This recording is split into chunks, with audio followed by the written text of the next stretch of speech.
मी समर्थ.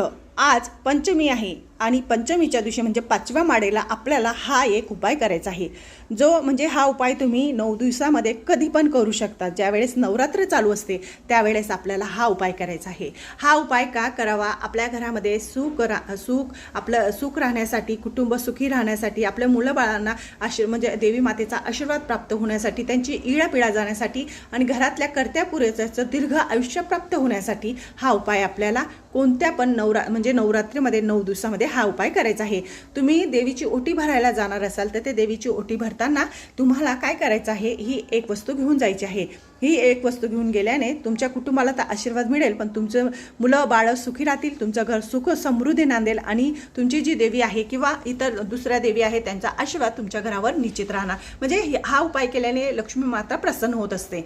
तर उपाय कसा करावा? तर काय करायचं बघा, ज्या वेळेस आपण देवीची ओटी भरायला जातो, आता तुम्ही कोणत्या पण देवीची ओटी भरायला जाणार असणार तर अशा 9 पाकड्या घ्यायच्या आहे, फुलाच्या 9 पाकड्या घ्यायच्या आणि देवी मातेच्या चरणी अर्पण करायच्या आहे. कोणत्या पण ठिकाणी जा किंवा तुम्ही घरच्या देवीला सुद्धा करू शकतात. नाही तुम्ही पाकड्या अर्पण केल्या तर काय करायचं, 9 तांदळाचे दाणे घ्यायचे, अख्खे तांदूळ घ्यायचे 9 आणि अख्खे तांदूळ घेतल्यानंतर त्यांना चंदन लावायचं.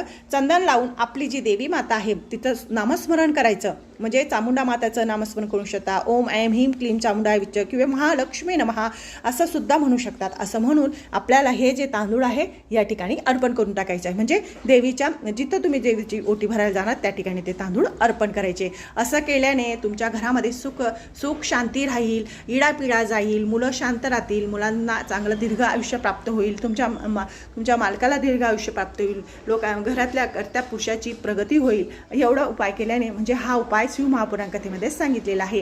तर प्रत्येक स्त्रीने हा उपाय करून बघायचा आहे, अनुभव घ्यायचा आहे. कारण की साधा सिंपल उपाय आहे, कोणीही करू शकतं आणि आपल्या परिवारासाठी, मुलाबाळांसाठी प्रत्येक आई म्हणजे काही करतच असते त्यांच्या सुखासाठी. तर हा सुद्धा उपाय तुम्ही करून बघा. माझं चॅनल आवडत असेल लाईक करा, सबस्क्राईब करा. श्री स्वामी समर्थ.